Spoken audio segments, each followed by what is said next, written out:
Olá, amigos telespectadores, estamos iniciando mais uma edição do nosso programa, edição 2020. Hoje nós estamos aqui na Rádio Difusora de Pouso Alegre, porque a gente vai conversar com o padre André Nicioli. Ele é vigário paroquial na paróquia de São José Operário de Pouso Alegre e também responsável pela pastoral da comunicação da Arquidiocese de Pouso Alegre. Tem um trabalho aí voltado à comunicação, ele que é jornalista de formação também, colega de profissão nossa aqui, e também padre, e faz aí um belíssimo sacerdócio, levando a evangelização, levando o nome de Jesus Cristo a toda a comunidade através dos meios de comunicação. E hoje ele abriu as portas aqui da Rádio Difusora para receber a nossa equipe e hoje a gente conversar um pouco, porque esse ano de 2020 é um ano muito especial para a Arquidiocese de Pouso Alegre. A Diocese de Pouso Alegre completa 120 anos de criação. Ela foi criada aí no ano de 1900, o primeiro bispo foi Dom Nery, e essa história vai ser lembrada ao longo desse ano de 2020. O Padre André vai comentar com a gente, primeiramente agradecendo, Padre André, de você abrir as portas da Rádio Difusora para receber a nossa equipe. Ô Lucas, prazerzão recebê-lo aqui, você telespectador, muito bom. Acho que esse bate-papo, essa possibilidade que você nos oferece de falar um pouquinho sobre a igreja, né, esse trabalho de evangelização e não tem hoje como falar de evangelização se nós não passarmos pelos meios de comunicação. Então, uma alegria e a casa é nossa. Padre André, para a gente começar a história da Arquidiocese, é um ano muito especial para a Arquidiocese de Pouso Alegre, né? São 120 anos de história, a gente pode considerar uma das arquidioceses mais antigas, as dioceses mais antigas do Brasil, que faz parte aí da história. E eu queria que o senhor falasse um pouco para a gente o que a Arquidiocese está preparando aí para as comemorações. Realmente para nós é um ano todo especial, né? Afinal, são 120 anos de evangelização nessas terras do sul de Minas. E Pouso Alegre, a Diocese de Pouso Alegre surge em 1900, desmembrada de São Paulo e Mariana.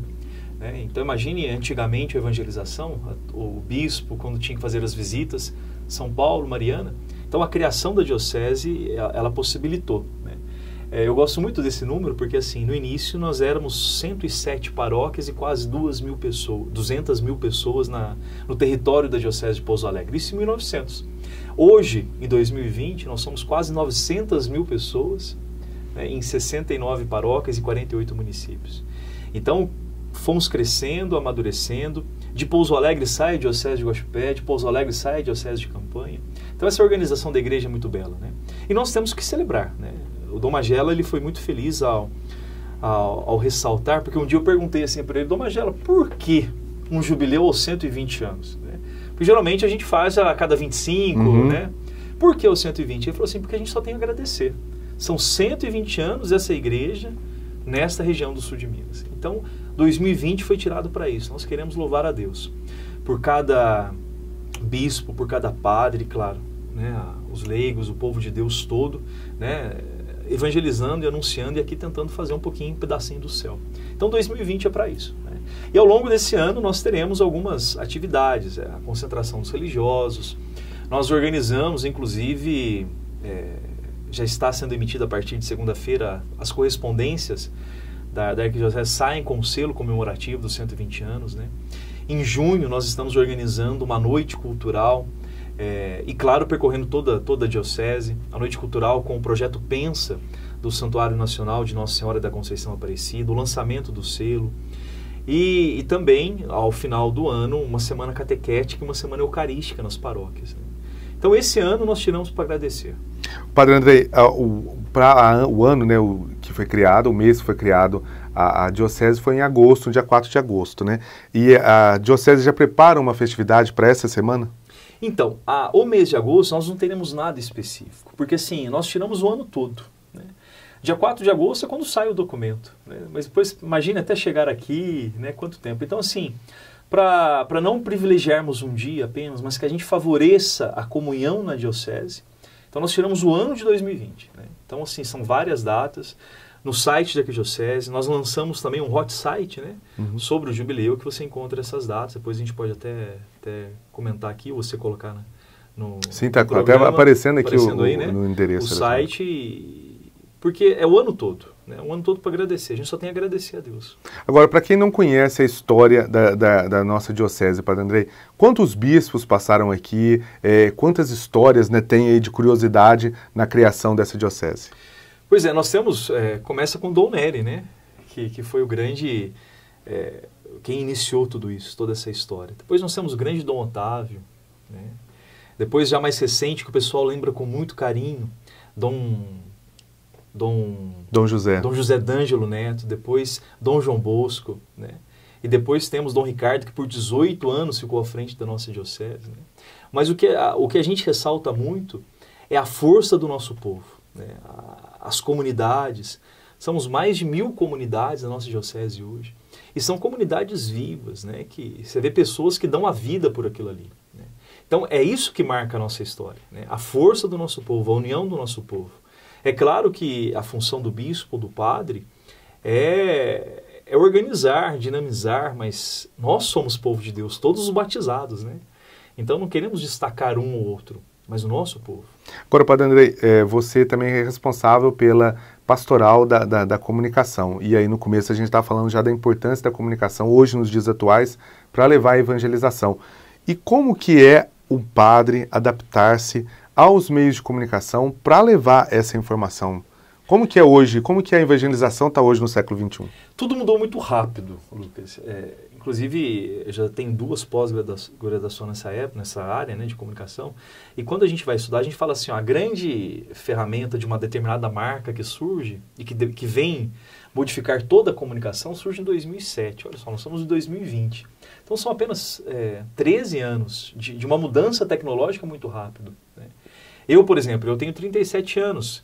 Eu fui ter contato com a internet aos 16 anos. E era aquela internet de escada ainda, que a gente tinha que ligar à noite, né? Você lembra que depois da meia-noite para ficar madrugada é um pulso só, é verdade. E quando se ligava durante o dia, a gente tinha que torcer para ninguém ligar na sua casa, verdade. Que caía. Caía a internet, verdade. E olha hoje onde você chegou. Nós estamos batendo aí as portas do 5G. Então a mudança é muito rápida. Então eu sempre falo que a gente não pode culpar os padres por não serem tecnológicos ou por não saberem usar essas novas mídias. É porque eles não são dessa geração, né? Eu mesmo não considero da geração das novas mídias, mas pelo trabalho com jornalismo a gente vai se adaptando de uma forma mais fácil, né? Agora, os futuros padres que estão chegando, esses sim, eles vão manusear e lembrando que também esses novos meios não são apenas meios mais, né? Eles formam cultura, a gente chama de um lugar, né? É um lugar onde se forma cultura, se forma gosto, se forma jeito, se forma identidade. E a igreja tem que pensar como estar ali, né? Como evangelizar a partir dali. E a nossa mensagem ela tem que ser profunda, porque imagine, a voz da igreja é uma mensagem em meio a milhões que aqueles jovens recebem. Como chamar a atenção deles? Então tem que ser sim profissional, a gente não pode estar de qualquer jeito. Então a nossa esperança, a nossa expectativa é que esse pessoal mais novo, que vem sendo formado para isso, quando eles chegarem ao sacerdócio, eles já tenham essa linguagem própria dessa geração. Padre André, então aproveitando aí as comunicações, os meios de comunicações nesse sentido, hoje é possível, a igreja ela está alinhada com o meio de comunicação, levando uma boa nova e tentando aí desmistificar alguns fatos, porque vem muito, na internet a gente sabe que vem muita coisa errada, né? Na verdade, assim, a igreja, até defendi isso na minha tese, a igreja ela é comunicadora por excelência. Quando a gente volta lá no Antigo Testamento, Deus cria pela palavra, né? E Deus disse, vai dizer o autor sagrado, faça-se. Então Deus cria falando, né? Então não há ninguém mais especialista em comunicação do que a igreja. E claro que hoje numa nova linguagem, um novo meio, mas nós somos sim especialistas. E a nossa grande comunicação é verdade, né? Infelizmente, você tem hoje, né, se vive muito a ideia do fake news. E, na verdade, fake news já ficou para trás, porque agora o deepfake, né? Que é assim, você muda a voz da pessoa, coloca uma outra voz, uma outra fala naquele vídeo. Então, assim, nós estamos ganhando uma proporção que dá medo. Então, entra a igreja com esse contraponto. Inclusive, o Papa Francisco, nas últimas mensagens, ele bate muito nessa questão da verdade, né? Muito na questão da verdade. E o que a gente orienta as pessoas é buscarem sempre as fontes oficiais, né?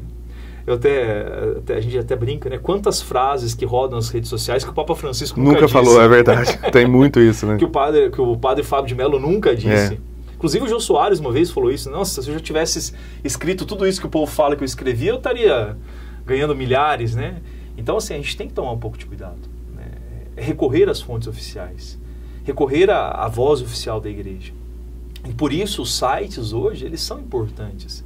Talvez não mais como oferecer notícia o tempo todo, porque isso as redes sociais vêm substituindo, Mas a fonte oficial de informação está ali nos meios oficiais daquela instituição, então é verdadeiro. Não está, duvide. Verdade. E agora, falando nisso, a gente tem que falar também em santidade, né? A igreja prega que todos sejam santos, né? O caminho da santidade. E, particularmente, a nossa diocese de Pouso Alegre está em caminho, tem 2 santos. A gente tem um, né, aqui de Pouso Alegre, que é a Mãezinha do Carmelo, que está em processo, aí, serva de Deus, e o Monsenhor Derígene, que lá de Santa Rita de Caldas, que já está um processo mais avançado, né, Padre André? Na verdade, assim, você sabe que os 2 são meus conterrâneos, né? Tanto a Mãezinha do Carmelo quanto o Padre Derígene são jacutinguenses. E isso eu defendo, viu? Eu levo com orgulho. Então, terra de santo, o Padre André pode ser santo no futuro.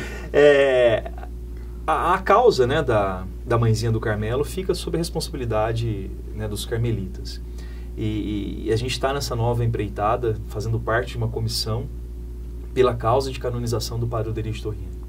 O Padre Alderígio é um homem que por 50 anos ele viveu e atuou ali em Santa Rita de Caldas, né? Hoje também nós temos o santuário de Santa Rita de Cássia lá.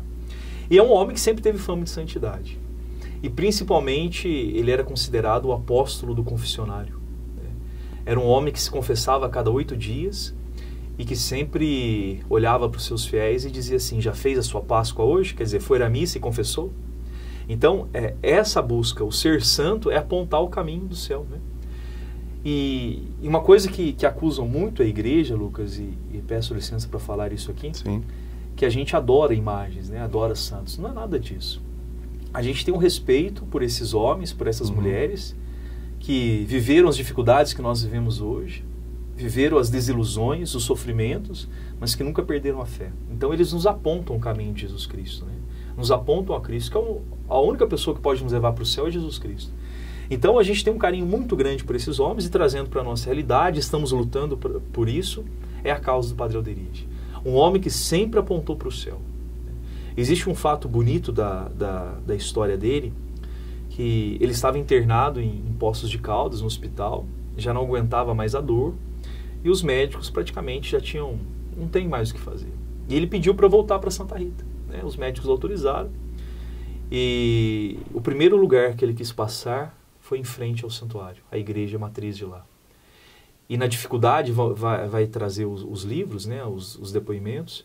Ele não conseguiu sair do carro, ele apenas se curvou, né? Então é um homem que apontou para Deus, sempre, né? Que apontou o caminho do céu. E por isso o nosso carinho. A fase do Padre Alderígio, nós já terminamos em 2018, em dezembro de 2018, a fase diocesana, que foi a coleta de todos os dados do Padre Alderígio Torriani, né? Depoimentos sobre ele, fatos da vida dele, relatos de graças, essa fama de santidade. Tudo isso foi compilado, né? Se passam de mais de 10 mil folhas de material. Isso foi enviado para Roma, que é a fase que nós chamamos agora da Positio, né? O que é isso? Essas 10 mil páginas, esse mundaréu de informações, eles são resumidos, né? Se tornam pequenos cadernos, pequenos livros, e agora passam a ser entregues a bispos, teólogos, cardeais, que vão ler a vida, e daí sim se dá um novo passo, a nova fase romana, né? Então nós estamos nesse processo. O que é importante? Que nós aqui da Diocese divulguemos a figura do Padre Alderígio Torriani. Que nas nossas orações nós estejamos rezando pela intercessão dele e também pela causa, né? Nós precisamos divulgar o Padre Alderígio Torriani. Quer dizer, então hoje esse trabalho aí de comunicação é levar para que a diocese num todo conheça a história do Padre Alderígio, né? Inclusive as redes sociais, né? Nós temos tanto o Instagram quanto o Facebook do Padre Alderígio Torriani, e agora a gente está fechando, né? Acho que mais uns 2 meses nós lançamos o novo site do Padre Alderígio Torriani, né? Porque mais intuitivo, mais moderno, até mesmo para chamar a atenção dos mais novos, né? Porque aqueles que conviveram, conheceram o Padre Alderígio Torriani, tiveram relatos... Ele faleceu em que ano? 1977, né, foi o falecimento do Padre Alderígio Torriani. Então, quer dizer, ele é do século passado e que viveu ali na região de Santa Rita de Caldas. Então, assim, os mais antigos, se a gente pode dizer assim, né, os mais experientes, eles ouviram muito os seus pais, ou quando crianças eram levados até o Padre Alderígio. Agora, esses mais novos não, né? Então a gente está nesse processo de divulgação, para que alimentando tanto os que conviveram com ele, quanto com os que estão chegando e estão começando a conhecer e se admirar com ele. Quer dizer, um caminho que talvez, quem sabe, possa ser como a Diocese de Campanha, que já tem dois beatos já, né? Padre Vitor e a Inhaxica, né? Que é o processo normal, né? É um processo demorado porque a igreja é muito séria. Em tudo que a igreja faz, existe esse tempo de maturação, de reflexão, cada dado, cada informação, né? Porque senão seria muito fácil, né? Você sair já vai, dizendo, né? Que é santo, mas não, a gente tem essa responsabilidade. E nesse caso agora tem que ser comprovado algum primeiro milagre ou ainda não? Ainda não. Aí nós estamos na fase, a partir de que os bispos, os cardeais, os teólogos realmente vejam, analisem esses dados principais, ele vai se tornar venerável, e depois da venerabilidade dele, aí sim nós começamos a busca pelos relatos. Né? Então a intenção da Arquidiocese hoje é tornar-se o Monsenhor Alderígene já conhecido em todas as paróquias, né? Em todas as paróquias aqui da nossa diocese, né, a gente tem mandado bastante material, mas é bonito se ver que tem muitas cidades longe de Minas Gerais que conhecem o Padre Alderígene. Né? Então a fama dele se espalhou muito rápido. Né? Ele morreu com fome de santidade, as pessoas acreditavam na santidade de vida dele. E hoje lá em Santa Rita de Caldas existe algum memorial dele, alguma Nós museu? Temos onde ele está enterrado, né? onde ele está enterrado, que fica dentro do santuário de Santa Rita de Cássia. Né? Então você passando atrás da imagem, ali já está o túmulo dele. Ali nós também, essa comissão já se reuniu com o Dom Magela, já se reuniu com o pároco de lá. Nós vamos fazer uma reforma nesse túmulo para possibilitar ainda mais a oração ao túmulo do Padre Alderígene. Né? Então ele está enterrado ali. E com a construção da nova Secretaria Paroquial de Santa Rita de Caldas, o memorial do Monsenhor Alderígene também ele será erguido ali. Né? Aí as pessoas poderão ver algumas roupas, o confessionário que ele ficava, né? Então algumas peças dele, né? Físicas dele, que ali estão. Olha, a gente vai continuar essa entrevista já, só vou fazer um rápido intervalo, não sai daí, daqui a pouquinho o Padre Andrei vai falar mais atividades aí, falar um pouco também do trabalho dele na área da comunicação, na Rádio Difusora e também lá na paróquia de São José Operário. Não sai daí, é rapidinho, a gente volta já.